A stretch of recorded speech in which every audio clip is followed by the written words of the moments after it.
Hello, everybody, and welcome back for the first time in a little over a month since the Eagles lost to the Tampa Bay Buccaneers in the wild card round of the playoffs. We are back, the Kelly Green Hour. I'm your host, LJ Harrell, and as always, I am joined by my co-host, Connor Donald. Connor, it's been a while, but I'm glad we're back. We have free agency starting in a week. We had big news yesterday. I mean, I don't know if you could tell, I'm rocking the 62 today for a reason. How you doing, my guy? I'm doing great, man. I mean, yesterday was a roller coaster, seeing all the posts, seeing everybody making their comments. And I mean, obviously we've been mentally preparing for like 4 years now, because every year has felt like I need to step away and take some time, and then finally boom, it happens. But it hits differently when it actually happens, and that next year he's not going to step on the football field at the link or any football field. So it was tough yesterday, but I mean, the offseason has been actually fairly active. I think this free agency is going to be pretty wild. There's been a lot of guys cut that I wasn't really expecting. There's a lot of money being shed, and that means there's going to be a lot of money being spent as well. Yes, there definitely is, with the salary cap going up more than was anticipated. It's at 255.4 million. The Eagles are going to could have close to, they have over 30-40 million now, could have close to 50 to 60 million by the time it's all said and done, when Howie Roseman does his magic leading into free agency. The tampering period starts in less than a week. So there's going to be a lot of names that we're going to talk about. We're going to discuss the Eagles free agents this week. Next week, we'll talk about some of the guys that have been mentioned throughout the legal tampering period. I got my eyes on a couple of young safeties that would be awesome to bring in to help win this Vic Fangio-led defense. But let's start out as always, before we get started, follow us on Twitter at Kelly Green Hour. Follow Connor on Twitter at Connor10. Follow me on Twitter at LJRL54, and follow Edge of Philly Sports on Twitter, YouTube, and Facebook at Edge of Philly Sports. And if you are tuning in live, let us know your thoughts in the chat. Daniel Barry joining us. What's up, guy? What's up, Dan? Thanks for joining us. We appreciate you being here. So, Connor, yesterday was the news, as you had said, that we've all been anticipating. Jason Kelce is retired. I don't know if at 1:00 Eastern Standard Time, 2:00 for you, if there was a dry eye from anybody that watched that press conference, and even like to today, when you see cut-ups of the press conference, of him talking, whether it's about his teammates, whether it's about his brother, whether it's about his wife, whether it's about his family, whether it's about just going throughout his entire career. Whenever I saw cut-ups, it still made me teary-eyed. Man, it was tough. We've been, as you mentioned, we have been mentally preparing ourselves for this, but I just wasn't ready for it. We're talking about yes, he's 36, and I'm glad, A, that he won a Super Bowl, and B, that he was able to go out on his own terms. That he didn't have to retire because of injury. He didn't have to retire because his game went to crap.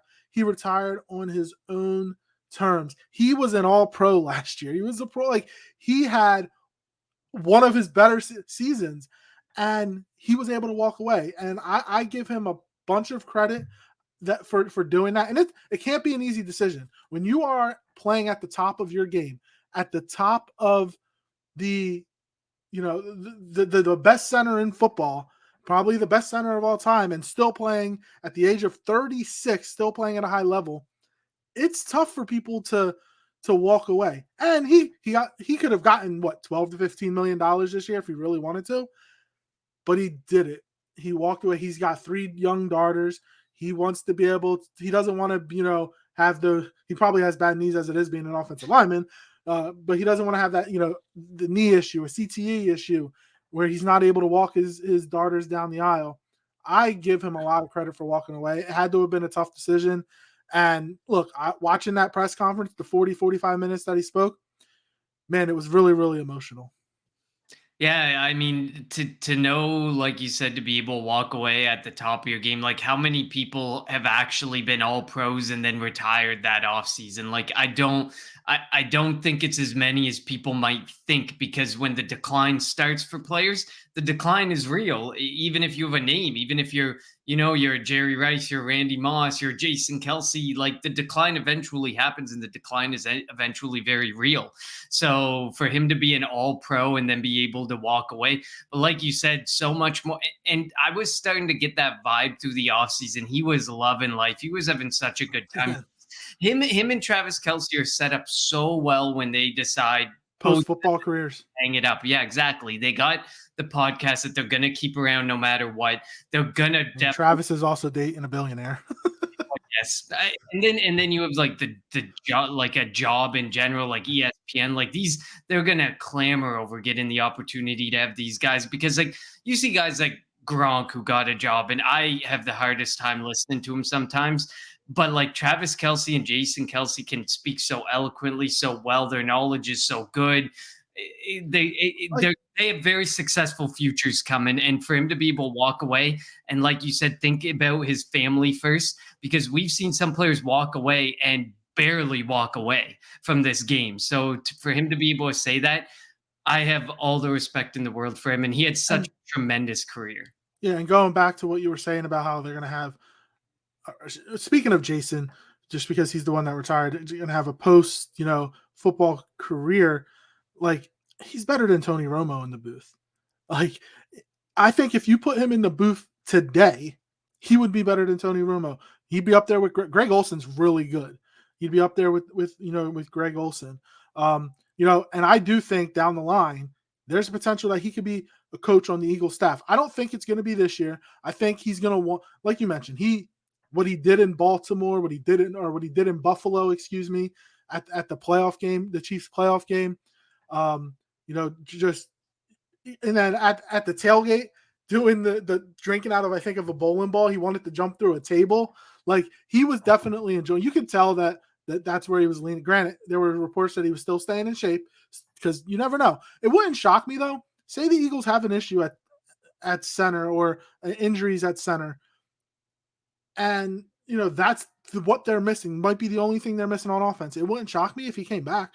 Maybe he just doesn't want to go through preseason. Like, can you blame him? I mean, granted, the starters don't play in preseason as it is. Maybe he just doesn't want to go through training camp. And if something happened and Sirianni or Howie called him up and said, "Hey, big guy, you got one left in you," it wouldn't shock me if he still works out, if he still stays semi in football shape. He still has it. And if something were to happen and the Eagles called him up in August and they were like, "Hey, we need you," and and I didn't play at the NFL level. I just played it, like semi-pro. But like, I still get that itch to this day when I'm like on the page, the Facebook pages or whatever of the leagues that I played in, and I see teams that are practicing, and I'm like, man, I want to pull out that helmet and shoulder pads one more time. It would not shock me if that happens to Jason Kelce. But like you said, if that doesn't happen, he's set up with the podcast. He's going to be a great broadcaster if that's what he wants to do. And I think eventually he could be the heir apparent of Jeff Stoutland as the offensive line coach for the Eagles. So, again, all the respect in the world, and I apologize for cutting you off, Connor, but it's going to be great to see what he does. He's still going to be around. They've built a life in Philadelphia. Kylie is from the area, so she's not going to want to go anywhere.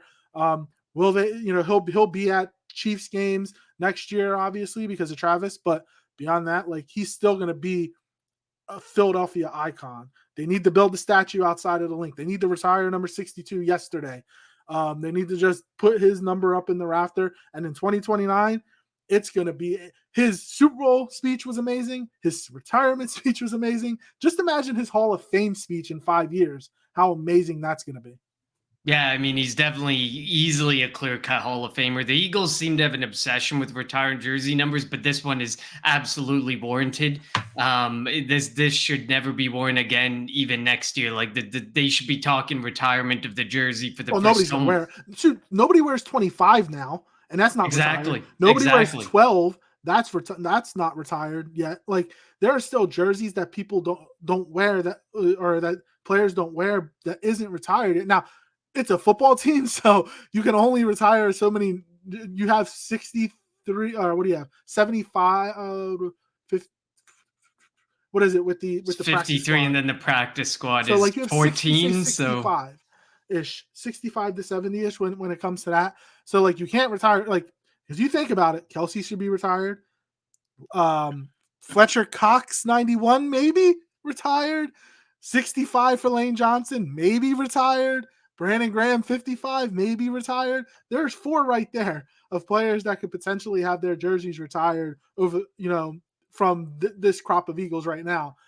And they've already got 5 and 92 and 20 and like there's a bunch of numbers up there. I didn't go through all of them. They love to retire jersey numbers, and they love to respect Like the not and people who 9 hasn't play. even been worn. Like Nick Mhm. Foles, his number hasn't been worn. So there's 3 unofficially retired numbers that I'm sure somebody's going to wear eventually. Well, 12 maybe not, because when's the last time Randall wore 12? 93, whatever it Yeah, was. and it hasn't been worn since. So Yeah, so it's been like 30 years. So like it's not retired, but it is retired type of deal. But yeah, so that's you gotta leave some available. So I mean, we just love the people that we just have such a feeling for the players who come here and stay here for such a long time, like Cox, Graham, Kelce, some of these guys who have been lifers in Philadelphia, and then obviously Nick Foles. It's just the legend of Nick Foles. You almost have to consider that he got his own statue. Like I mean. So like we just love those lifers and stuff. And I mean, Darius Slay went on that podcast just the other day in the comments that they made. Darius Slay, some people were offended by some of the stuff that he said. I'd be more offended by what Steven Nelson said. But I mean, Steven Nelson, whatever it is, what it is. I mean, you don't want to play here. You don't want to play in front of a fan base that's like this. That's your own prerogative.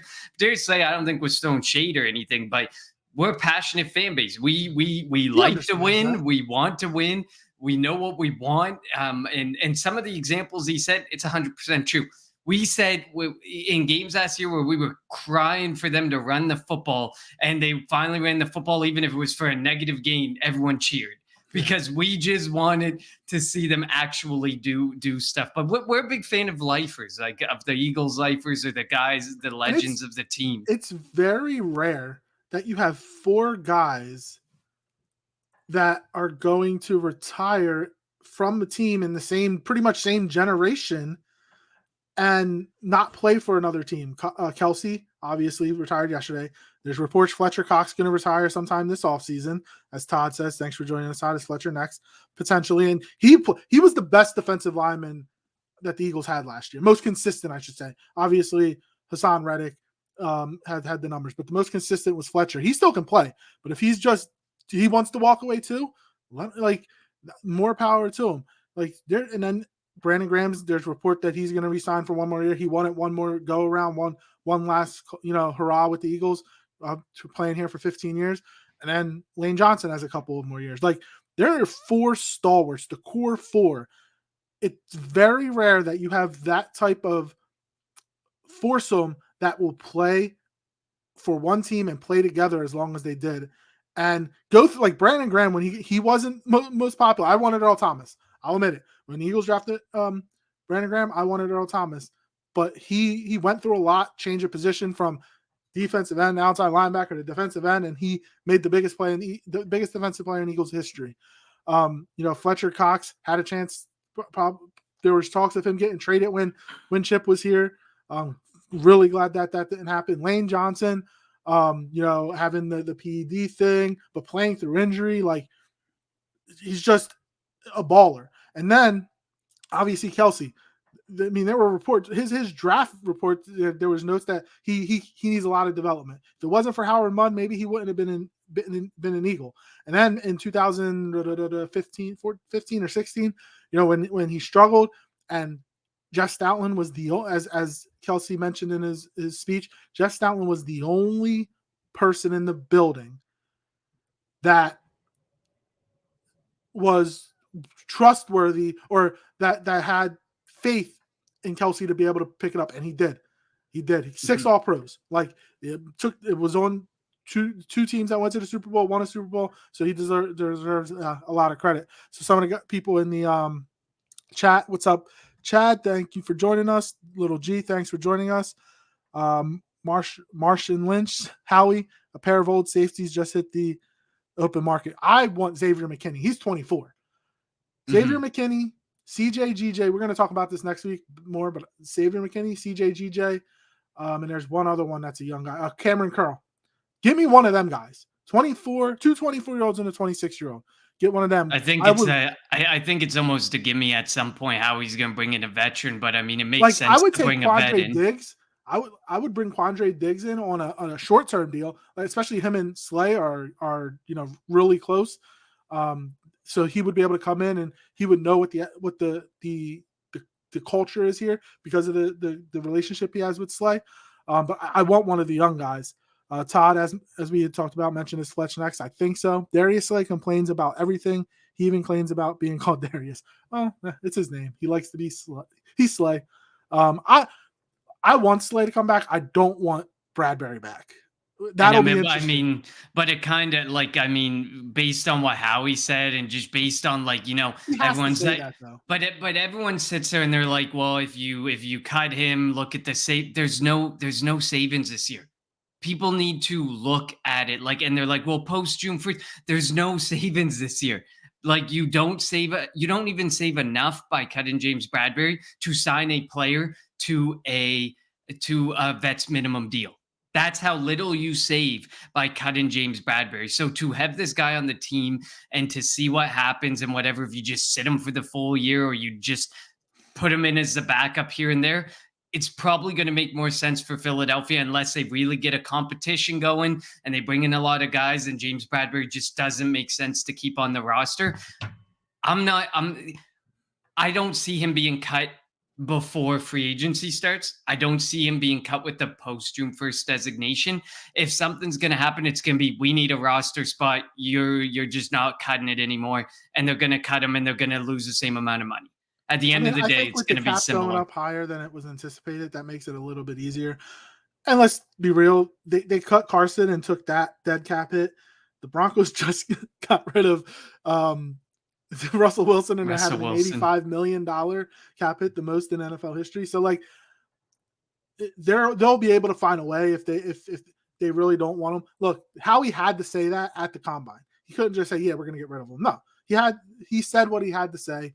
I'm not surprised he said what he said, but it wouldn't shock me if he could roster come training camp. And he could look for a market. I mean, we've seen it. It's clear, they've made it quite clear that in Chicago, they don't want Justin Fields anymore. And now there's reports out there that it has hurt their market for Justin Fields because it's so clear that they don't want Justin Fields. So obviously Howie, like you said, has to kind of keep his cards close because, there could be a team who runs into some cornerback trouble, needs a cornerback. Hey, I got James Bradbury. It's not the worst contract in the world. If we're talking in all honesty here, it's not the worst contract in the world for cornerbacks, especially as this free agency plays out and you're already seeing the franchise tags, you're already seeing all these guys getting tagged that want more money and more money. The market's going to be huge. So it's not the worst contract, especially with pretty much essentially 1 year left on it. So he could dangle him out there and get a day 3 pick because it's all he's worth. Let's not sit here and pretend he's worth a day 2 pick. But he could get a day 3 pick next year for him, a 4 or 5, or a swap. We throw a 6 and a 7 or 6 or 7 in him for a 4th or something to kind of make it a better deal. We'll see what happens, but obviously I think James Bradbury's better kept than cut in this early part of free agency. At least they do need to get younger at corner, obviously, and get more talented at safety and get some guys in here at linebacker. It does not devoid the need to address the cornerback position. All right, so Martian also asked BG's career over Earl Thomas's career. It's a good question. I mean, it's very different positions, but it's very different positions too. It's hard. Earl Thomas won a Super Bowl, right? He was with Seattle, right? So he won a Super Bowl with them. Brandon Graham won a Super Bowl with the Eagles. I think comparable, but like you said, different positions. It's hard to answer. Todd says, "Is this the beginning of the end of the era?" It is. Kelce is gone. Cox is going to be gone next. Brandon Graham's going to be gone after next year. And then Johnson will be gone in a couple of years after that. Like they're going to go from having all this leadership, like these older guys that you can look up to I mean, it's going to be it's going to be Jalen Hurts. It's going to be Devontae Smith. Hopefully it's going to be AJ Brown.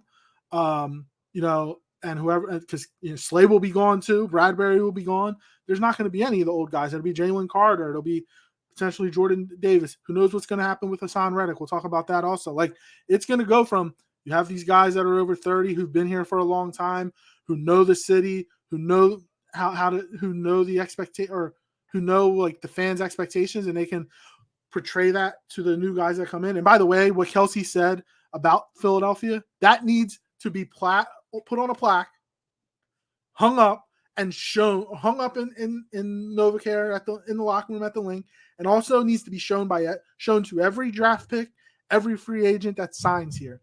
Watch this. This is exactly what Philadelphia fans want, and you will understand us. Like, we just want you guys to try. That playoff game by the defense was abysmal. You could see they weren't trying. That's why we didn't like it. But if you go out there and try, and something, if you're playing 110% and something bad happens, it happens. But if you're going out there and you're absolutely not trying, we're gonna be pissed, and you deserve to be booed. But what Kelce said yesterday was 100% true about Philadelphia. There's no reason for you not to like the fans. Well, the media you can hate because the media sucks in this town. They 100%. Try to get rid of all the good players. But when it comes to the fans, like, if we're booing, there's a reason we're booing.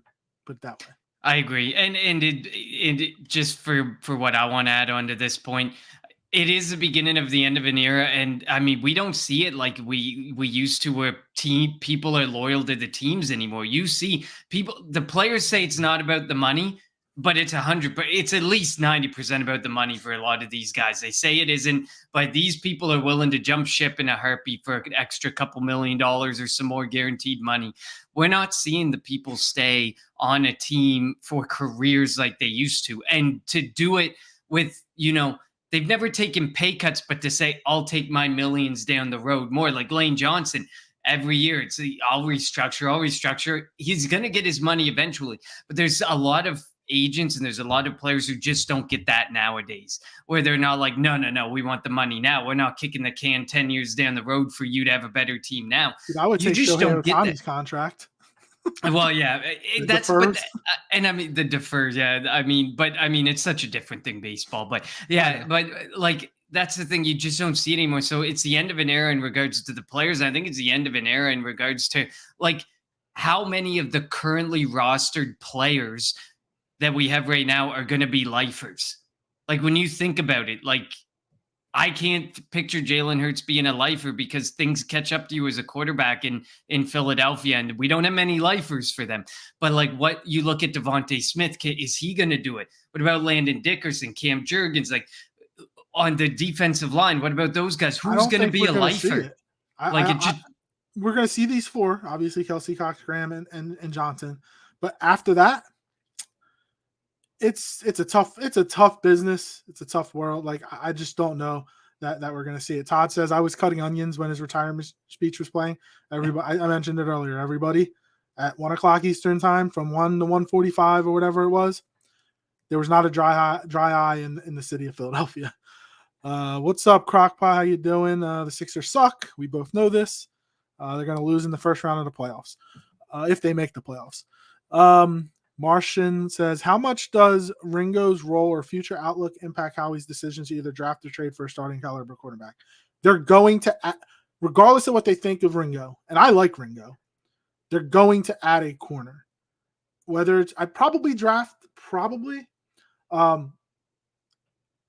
but because, again, Slay and Bradbury are going to be gone after this year. Bradbury might be gone this year, but definitely after this year, both are going to be gone. I like Ringo. I like Ricks, but he proved that Avonte Maddox can't stay healthy. I like him in the slot. Isaiah Rodgers is going to help, I think, a little bit. I don't know if he's going to be outside or inside corner. I think he's more of an outside corner, but we'll see. He'll definitely help in the return game. I think we can get rid of Boston Scott and stop putting him back there to return kicks and whatnot. But they're going to add a corner. Most likely in the draft would be my guess. Trying to think off the top of my head, like they could potentially trade for, say, like a Marshawn Lattimore, because I think that the Saints are going to get rid of him. But I think that they would want to get young at the cornerback position. I agree. I think they're going to want to get young, and I don't know if you saw it, but I'd put zero, because I think it plays zero into this factor, because I said it a lot all season about Ringo and Ricks. These guys were drafted where they were drafted. One of them went undrafted. One of them was drafted really late, and there's a reason that it happened that way. And the hit rate on those two both hitting, one of them's going to miss. I'm sorry. Let's just face the reality of what happens with day 3 and undrafted players. They don't all hit. You're not going to get that lucky, even if they shine sometimes or give you a little sparkle of something. So I think that addressing the cornerback position and getting younger is vitally important. Like you said, Isaiah Rodgers, I agree. There's some people saying he should play inside. If you look at his PFF where he's played in the past, he's played almost exclusively on the outside. He's an outside cornerback. He's a smaller but very gritty outside cornerback, something that, it's going to be interesting to see, because this offense or this defense, still Vic Fangio style, doesn't necessarily call for hands-on in the first 5 yards and letting a guy work his physicality. So it'll be interesting to see how Isaiah Rodgers fits into a zone scheme and where he gets played. Versatility is going to be valued a lot. We know he can play inside and out, so that could play as a bonus for him. Ricks and Rodgers are going to be around for a couple years, or Ringo and Ricks are going to be around for a while. We're going to see what they got. It would take a huge meltdown by one of them to not be on the team. But yeah, you got to get younger, and it has to be a more sure thing younger. You can't just go with day 3 cornerback picks and expect them all to start hitting. Terry and Arnold or Kool-Aid McKinstry. It'll be tough, because I think if he really wants like that answer at the cornerback position, he's probably going to have to do it in the first round or trade back in the first round, get some more capital, and still draft in the first round a cornerback. I just think it's got to be there, because there's a lot of eyes on the cornerback class, and like the top, it's pretty top heavy. There's going to be a lot of cornerbacks going pretty quickly and early. Ran like a 4.22 or something like that. Yep. He was. And again, I'm not saying speed translate obviously to an NFL, because you're playing in pads, like you're not running in a leotard. That's why I think the combine's a little dumb. The spandex Olympics, where it's a whole whole different game. I'm not gonna lie, like that's why some coaches don't even go anymore. It's stupid. Like I just hate. I don't. Pads, not how many times do offensive and defensive linemen run 40 yards straight? How many times? Not ever in a game. Well, I mean, and I don't hate the combine. I just think like too many people say, "Oh yeah, this guy just won the combine. He's a first rounder," when he had like 4th round draft on him before. It's always said by some of the best analysts I know. You take what you learn at the combine and you go back to the film and you say, I see it, I get it, but it shouldn't make a guy who you projected in the 4th round or the 3rd round suddenly become a top 15 draft pick. It just shouldn't work that way, but it happens so often with people. And we've seen the combine blow than anything though. And we've seen the combine blow up in people's faces. They're like, oh my gosh, like this guy ran such a great 40, and then he becomes nothing. In the John Ross had the record set in 40 time. He ended up going, I think he went in the 1st round or early second round. He was a bust. And he was a major bust. So that's why I'm sitting there, and Xavier Worthy's got better tape. I like his tape more, but I'm sitting there and I'm like, okay, let's respect that the dude ran this amazing 40 time, but let's not suddenly pretend he's going to be the top guy, top wide receiver. But I digress. For anyone who's overreacting to the combine, go back to the tape. Take it back. And if the guy's fast on tape and he's faster, okay, your things relate, So Mr. Crockpot says we're going to learn how much Howie views Tyler Steen very soon. I feel like he's more of a tackle than a guard. I think that they may go out in free agency like a John Runyon Jr. type, who has starting experience all at right guard, left guard, even at tackle. Like I think they might do something like that. they have three picks in the first 2 rounds, so 3 of the top 54 or something like that. Yep. One of them is probably going to be an offensive lineman. Like, obviously, that's where the It's Eagles almost build. a gimme. Yeah, that's where the Eagles build. We know that they have needs at corner, at safety, at linebacker. But like, obviously, they're not going to take a linebacker in the first round. Maybe corner potentially, but like, if none of the corners are there, if Arnold and McKinstry and Cooper DeJean aren't there, do they move back, or do they take an offensive lineman like a Guyton? Like you put out on our Twitter page, like the 5 confirmed guys for visits, 4 of them are offensive linemen. So obviously, we know what the Eagles are going to do. And And it three of depends.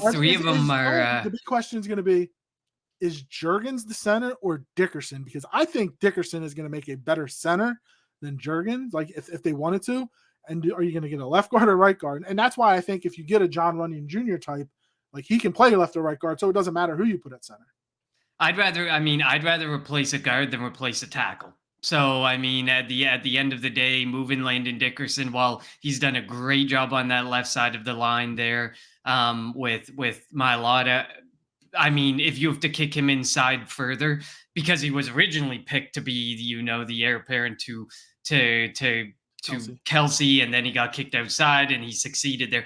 I mean, to me, it doesn't matter who you move in there. I know Cam Juergens fits more the Kelce mold, more the Kelce look, more the Kelce like draft profile and everything. But I mean, you got to do what's going to be best. And if you kick Dickerson in and he does the best, you just do what's going to be best. But I think we're going to see both of them get runs at it. But 3 of those 4 guys that they have confirmed top 30 interviews with are either swing guys who work the left guard, right guard, center, or they are exclusively interior offensive linemen. Tyler Guyton's the only one who was an exclusively start and tackle. So the other guys work the inside. So it's clear, that Howie views that they're going to need to address the interior of the offensive line in some way. It's just how, what position, and who. And they're continuing to value versatility. And I know that, like, people, because there's a lot of people who say, oh, the top 30 interviews don't matter. The top 30 interviews are the ones that matter. Last year, I think it was they drafted 3 or 4 of their top 30 interviews. So it does mean something to note that that already. And like I said in the tweet, there's 30 and only 5 are confirmed. There's 25 more to be confirmed. But the fact that 4 are already offensive linemen speaks volumes. I mean, it doesn't surprise. Obviously, like we mentioned, they always build from the inside out. They'll get obviously a couple corners, a linebacker. They'll bring in here, defensive lineman, obviously. But yeah, and I mean, and if they drafted, say, a center like the Oregon center, if he dropped 22 and they took him, then you leave Juergens and Dickerson at guard, put him in at center, and then you see what happens from there. Martian says, what is an honest conversation about Nolan Smith? Does it evolve around him taking a bigger role if Howie moves on from Hassan Reddick? So there was that remember in the at the combine, Howie mentioned that they got to start playing the young guys. You got to see what they have. And even if Hassan is here, I think we're obviously going to see more of Nolan Smith. And he's going to have to take a big step forward. Jalen Carter, who started the year off really good and then kind of hit the rookie wall at the end, he's going to have to take a big step forward.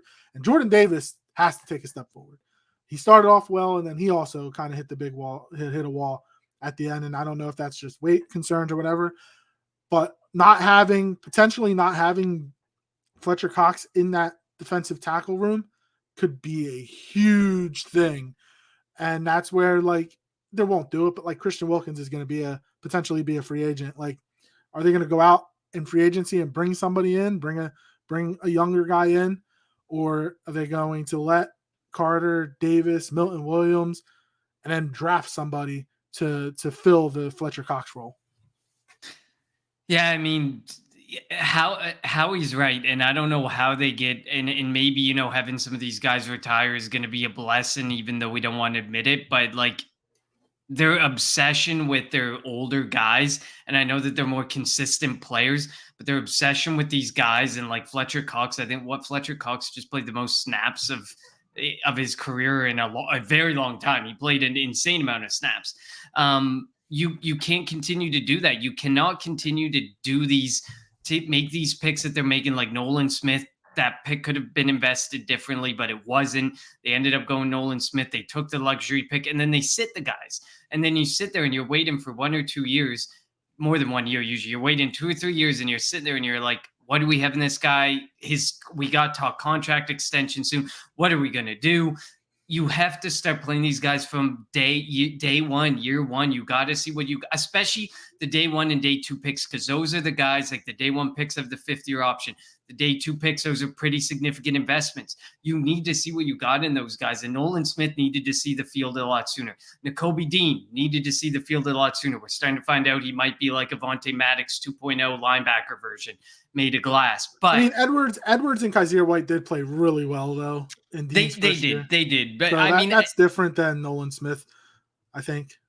Well, I mean, I guess it also didn't help that Patricia kept dropping like Hassan Reddick and Nolan Smith when they were on the field, dropping them in. Like that's not what you do with them. Now we might see it with Fangio because that's the type of defense it's gonna suck. But like you don't do it the first 7 plays of a game. You don't drop Hassan Reddick back in the coverage. Like you can't get after the quarterback. You maybe have your best pass rusher get after the quarterback. I don't know. Just using common sense. At the end of the day, like Vic Fangio, he's a genius. This guy's smart. Matt Patricia, he's okay. He's good. I mean, he had his history, but with the Patriots. But how much was him and how much was other people on that staff? We won't get into that. But Vic Fangio is like the creator of this type of scheme. He does the dropbacks very methodically. Exactly, the Godfather. He does them very methodically. So we hope that we can trust when they're dropping them back 6 or 8 times a game, that they're doing it methodically and in very smart or very opportune situations where you're trying to pawn the offense into doing something that makes them make a mistake. But I mean, it's definitely true. Like at the end of the day, yes, you're going to have some guys who play really well, but we need to see if you're going to invest day 1 or day 2 capital in some of these guys, we need to see them feel more like the Kobe Dean's first year. Okay, I get it. TJ Edwards and Kaiser White had great years, but he played less than 100 snaps. There's no way you couldn't have found a way to get him on the football field. I don't know. TJ Edwards didn't come off. They didn't come off the field though.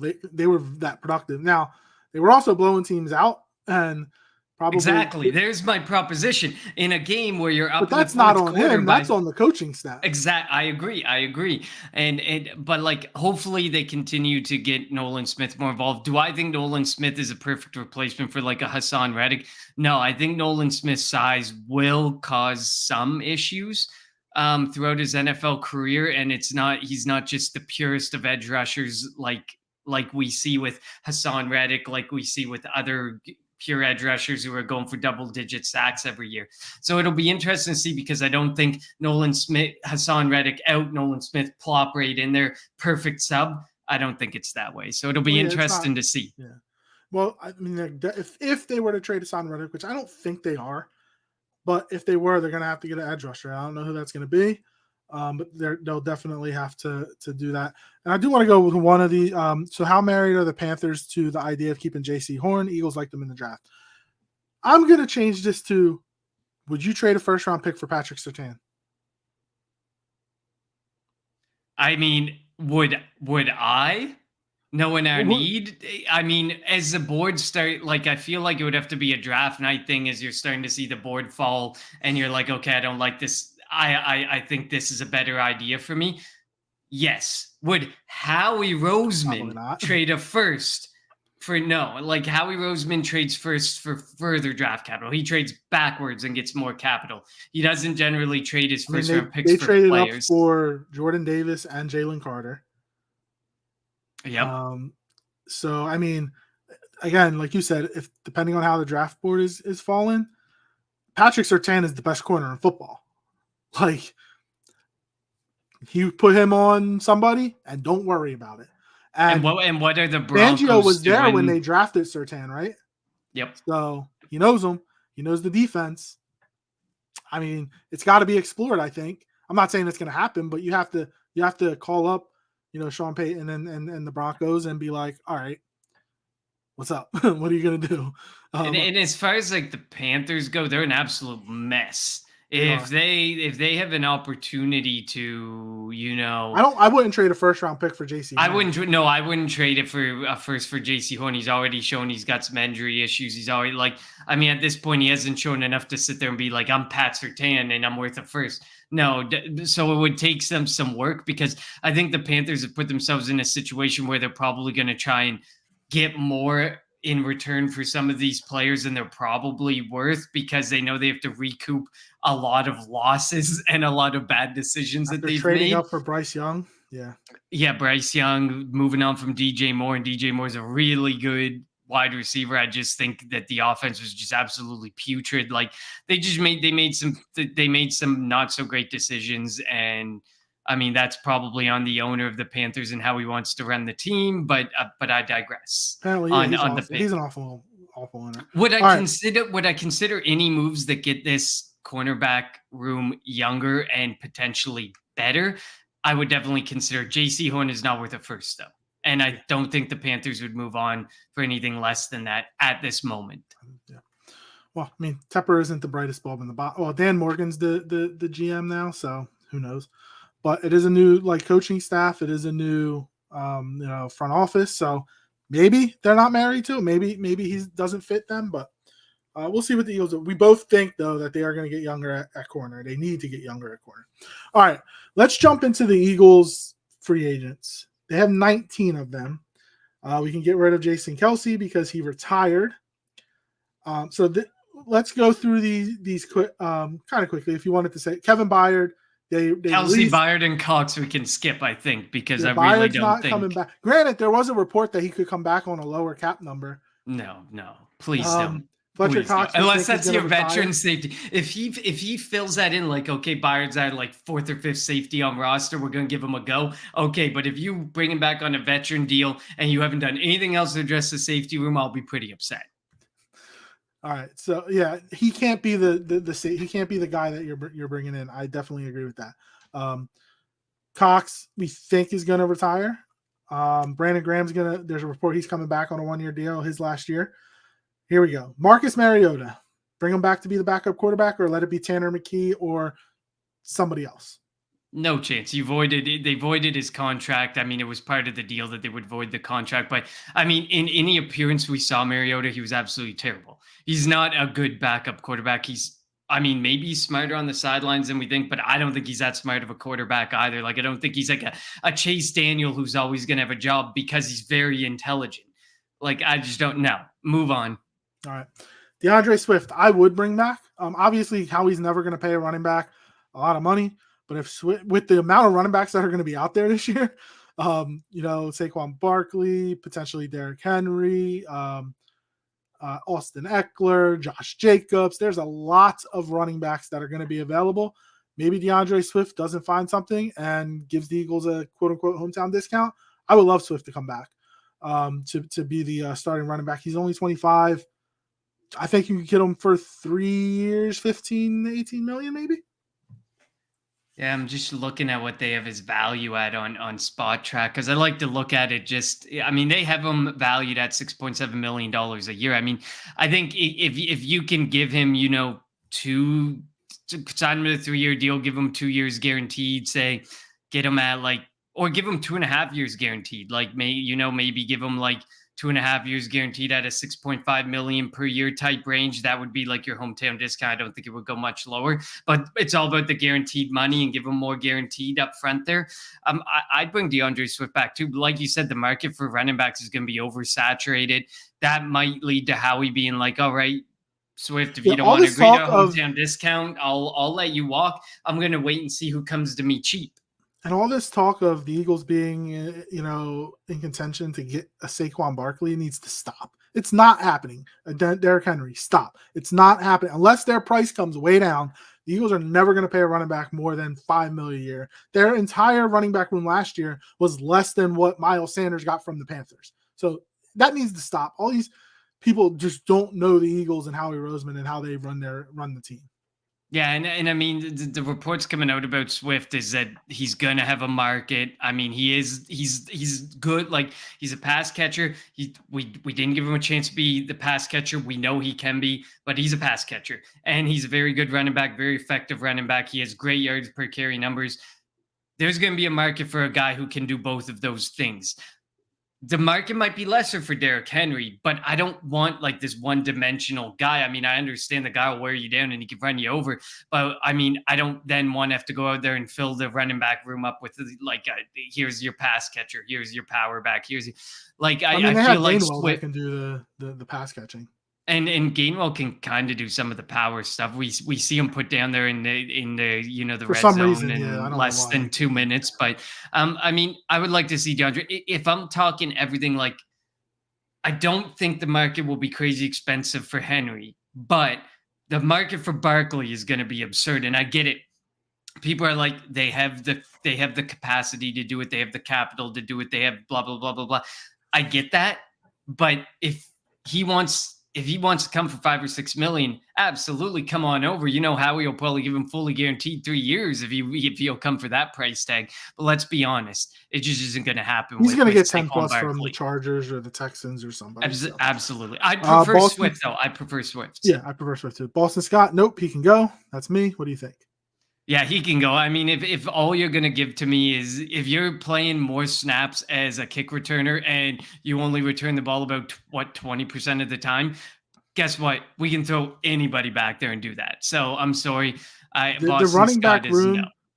I would only bring, I mean, Gainwell's going to be here. I would bring Swift back, but they need at least Let's be serious, LJ. We know Boston Scott's gonna be on this roster. I don't know about that. Reality. I don't know about that. Boston Scott's 28 years old. If there's anyone coming back on like a veterans discount, hometown discount, it's gonna be Boston Scott. They don't need him to return kicks though. That's Isaiah Rodgers. Like he has no role on this team. If he's not returning kicks, what is he doing? You could even throw Britton Covey back there. Like it doesn't matter. You don't even return kicks that often. I don't think Boston Scott comes back. All right, next. Zach Cunningham. Yes. I would say yes, but not as a starter. No, I agree. Mine is come back, be the veteran presence, be the guy who kind of has an idea of what the defense is going to be like, and be that veteran presence in the linebacker room, play your, 25, 30% of snaps. But no, definitely not as a starter. But he was the best linebacker in the room last year. Doesn't say much. Justin Evans, no. They need to. No. Again, I mean, Blankenship's here, but I also think they need two starting safeties. Blankenship is not a starter. I don't care what anybody says. But they'll bring in, if they can bring in one young starting safety, I'll be fine. And we don't need a special team specialist. Like Justin Evans was brought in probably exclusively for special teams. I think Michael Clay can make magic out of random garbage. So I wouldn't worry about bringing in some specialist at that. Jack Leonard, I say no. I say no. That was a really atrocious experiment with him. I mean, if he wants to come back insanely, Dallas, and then I know, and if he went to Dallas, he probably would have done the same thing. I mean, it's hard to make that move like right near the end of the season where you got to get comfortable for 2 or 3 weeks, and then by that point you only have 2 or 3 weeks left. But I mean, it just at no point did I gain much confidence in Shaq Leonard. And if you're debating Cunningham or Leonard, because I think only one linebacker actually comes back of these free agent linebackers. Actually, maybe 2, because Sean Bradley probably gets back. Well, but Bradley's your special teams guy. He's not going to play any defense. Yeah, like it would be Cunningham and Bradley for me. Leonard and Morrow are odd men out. Suo Peta, I think I would, if it's a cheap deal, to for depth on the offensive line. Agreed. It's depth. He knows Stoutland. He knows the offensive line. Rashad Penny, that's a no. They didn't even want him. he dressed like 3 games and got like a total of 1 carry. That was just Howie blocking everyone from being able to have Rashad Penny and then doing nothing with. I mean, at least trade him for a 6th or 7th round pick to a team that's banged up at the running back position. For the love of God, that was terrible. I know. Olamide Zaccheaus, I would say as a 4th receiver, sure. As a 4th receiver, absolutely. The wide receiver 3 has to be addressed, but wide receiver 4. I mean, he was the most effective. One of the more effective wide receiver 3s when he was given the opportunity. Julio Jones, you could argue, because he actually had touchdowns, but so did Zaccheaus. Like I think Zaccheaus was the better wide receiver 3 last year of every attempt to throw a random wide receiver into that spot, we did. Yeah. Nick Morrow, hell no. No chance. Braden Mann, yes. We finally got a good punter. They better not let this guy go. I know they talked about they wanted the guy a couple years ago. It didn't come to fruition in the offseason. They finally get the guy. Things started out a little rocky, but they got really good. And you got to bring the guy back. I mean, like he can come back really cheap. He's a punter, for crying out loud. Yeah, he's not Pat McAfee or anything. Like he doesn't need a lot of money. Bring him back. Our special teams was the best unit we had last year, with him and Jake Elliott. Jack Driscoll, as a depth guy, sure. If there's no competition, okay. But if suddenly there's competition, someone wants to pay him a couple million a year, I'm not getting into a bidding war for him. No, like, I mean, the guy's probably gonna. It's a gimme. The guy's gonna miss time in the season, even if all he does is play like 20% of snaps or 10% of snaps. Only plays in blowouts. He's gonna hurt himself. He also needs practice too. Like, he needs to know like the week that he's gonna play, because if he just goes in there cold, he is terrible. And he goes in and you throw him in at guard or tackle, like get him in a spot. Like, I don't think he's a guy. I don't think he's a mover. I don't think he's like, he needs to practice in a position. He needs to know his position. So if a team's going to pick him up, they got to be prepared to say, okay, you're going to be our right guard, or you're going to be our right tackle. And you work with him as such. We put him at tackle, we put him at guard, and he came in, like you said, he'd come in cold, no practice, and he'd be terrible because he went into that night saying, oh, I'm just going to sit on the bench. Oh, you're going in at right tackle. Oh, damn, 2 weeks ago I was right guard. Like, you don't know, you didn't know. He wasn't prepared for that. Yeah, he needs to know. Sean Bradley, sure. Again, special teams guy. I mean, he missed the whole year last year, didn't he? Like, I mean, whatever. Yeah, bring him back and see what happens. I think he'd come back and give you a generous contract. He played at 10 from here, so he doesn't want to move. Watkins, hell no. No chance. Not even a team-friendly deal. No chance. No chance. Jack Stoll. Let's see. So they have Goddard. They re-signed Albert O. They have Calcaterra. They probably will also re-sign Stoll. I don't know. Maybe. I would like to see them address tight end in a different way, but I would like to see. Yeah, he is restricted, so there's things that we can do there. But like, I would like to see them do something different at the tight end position, even if it's draft another one, take another late round dart throw, and see what you can do with it. Because I mean, he's not flashy. He's not that good. He can block okay. Not many tight ends are flashy. Let's be honest. No, and that's the thing. Like Alberto, I think they brought Alberto back for a reason. I think he's a guy who comes in for stall and stall. See you later. Unless there's, zero market for stall, and then he comes, crawling back looking for a deal. Howie and guys that he drafted or guys that he brought in might get a deal. And I guess it's going to be like a Kellen Moore decision too, like, because it's going to be a new offense, I think. Besides the tush push and whatnot. You can't take Kellen Moore's offense, so it'll be interesting to see. All right, so there are the 19 Eagles free agents. Same as the defense. I mean, I think it's worth noting. Like, it's going to be interesting. I think Fangio and Moore were brought in with their experience for a reason, and how he's going to hopefully, and I think he will be listening to them more, because they're going to know the needs. I think he'll listen of to their Fangio defense more and offense. He'll listen to Moore.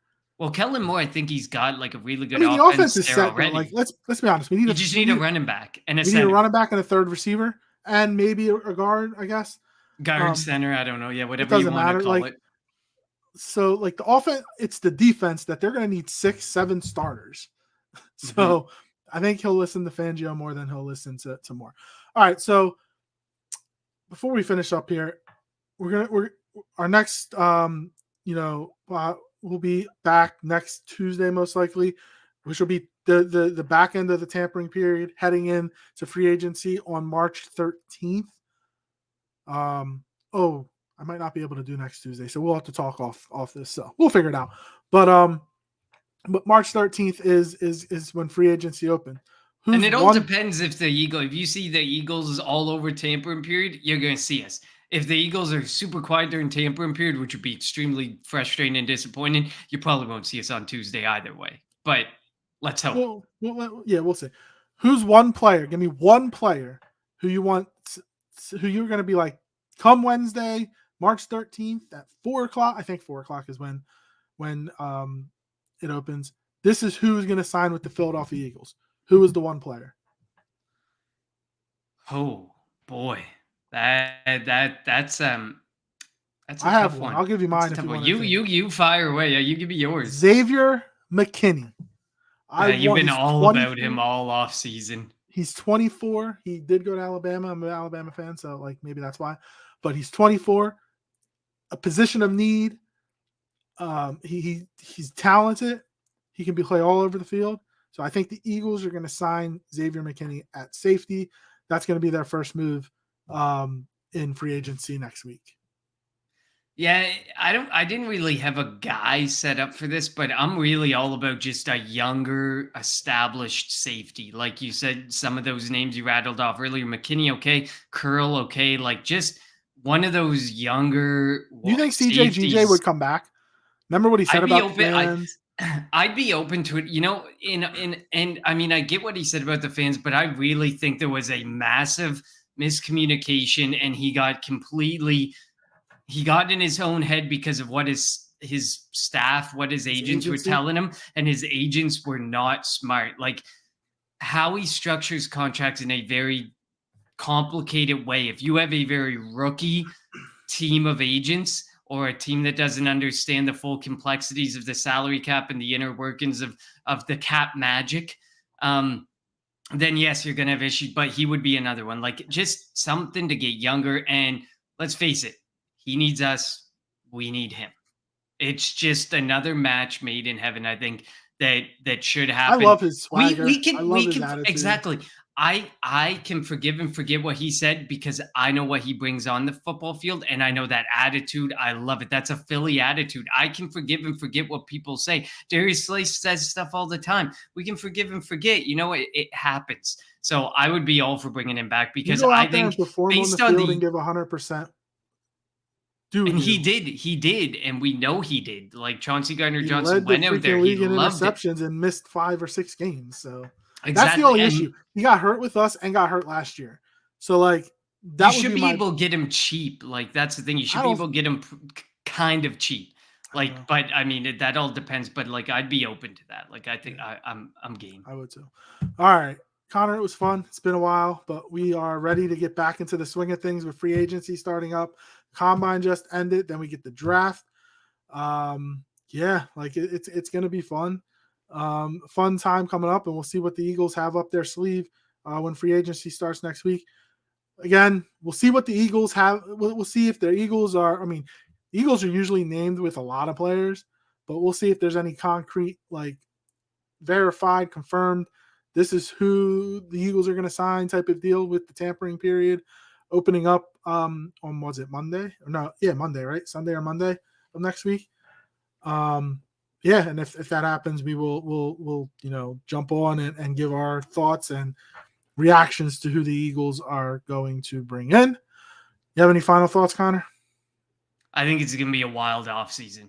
I really do. Like you see all these teams, all the rumors that are already out there, all the reports that are already out there. Teams giving up. The Giants giving up on Daniel Jones. Should never given him the contract. Justin Fields, the quarterback market's going to be wild. There's rebuilding teams. There's teams who think they can. There's going to be a lot of trades in the draft too, like in the top 10. I think there's going to be so much. Like I think this is going to be one of the more exciting off seasons in quite a while. And we'll get to do our mock drafts too. We'll get that back. Yep. And the salary caps, like that salary cap boost, I think just set everything off. Ever since that happened, everything like releases left, right, and center and everything. So it went up 30 mil. But do you remember when it went from the salary cap went down going into COVID or coming out of COVID, whatever? Do you think it just went back? It kind of got back on track. So if 100%. If COVID never happened, this is where we'd be. For sure. This is where we would be anyway, right? 100%. So they just were like, all right, we're going to re-project it like in 2025 and 2024, back in 2019 when they did projections, say 5 years out. This is where we think the salary cap was going to be. Then 2020 happened. It went down. Now they made a bunch of money, obviously. It's the NFL. It's king. Taylor Swift helped that, whatever. Massively. Yeah, right? So they were like, all right, if COVID never happened, 2024, the salary cap would have been 255. instead of just going up 10 million or 15 million like we normally do, let's just jump it up to 255. You think that's what happened? 100%. I 100%, like, if somebody smarter than me can probably break down the math and the percentage increases and what it should have been going up, and I guarantee it's probably landing between 245 and 255 million would have been this year if COVID never happened. I almost can promise you that So would have next been year it. salary cap's not going to jump 30, it'll jump 10, 15 million. Yeah, it'll jump its regular.